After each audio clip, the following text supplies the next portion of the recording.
Hey my friends, Behram here, and in English grammar, today we are bringing you reported speech, or what we call as direct and indirect speech. My dear friends, you know we have direct speech and indirect speech. Let's read this sentence. Nitin said, "I'm happy now." Can you see the words of Nitin, who is the speaker? They are in quotation marks, directly quoted. This is called direct speech.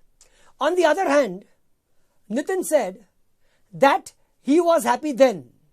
Here, the words of Nitin, who is the speaker, are quoted without the inverted commas. This is the indirect speech. So, my dear friends, how do we change from the direct speech to the indirect speech? That is what we are going to learn. But before that, some important terms. First one, Nitin said, and then something was in the quotation marks.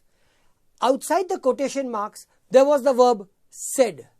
This is called the reporting verb, or you and I can just call it bahar ka verb.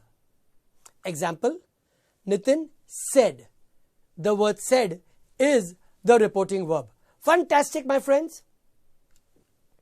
The words which are inside the quotation marks or inside the inverted commas, they are called the direct speech, and the verb that is there inside is called the reported verb, or you and I can just call it the andar ka verb.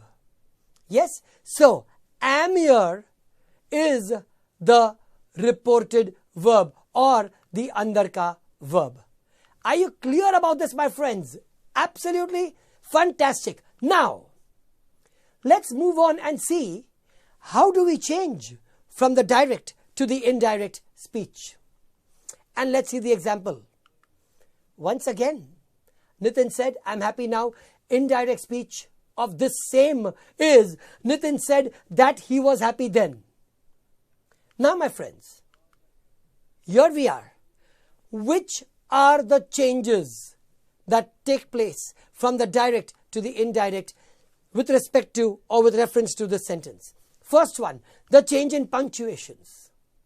Can you see in the indirect speech, the quotation marks are removed, right? Not only that, you will not even have a question mark or an exclamation mark in the indirect narration. Fantastic. Moving on. The tense of the verb inside the quotation marks, which means, you guessed it, andar ka tense. The tense of the andar ka verb has changed. Am, if you can see clearly, has become was. Clear, my dear friends? Look at the next one. The pronoun I, as you can see clearly in the direct speech, has become he in the indirect speech. So change of pronoun and possessive adjective. I became he. See, there are 5 changes, and if you learn these 5 changes, you are rocking, my dear friends. Now, fourth change.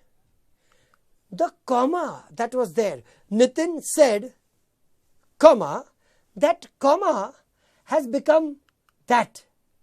As you can very, very clearly see, the comma has become that. So, the change in the connective. And last, number 5, there are certain words that express time and distance which are changed from the direct to the indirect. For example, today becomes that day, tomorrow becomes the day after.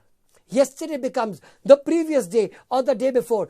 Absolutely change of words. Here, as you can see, now has become then.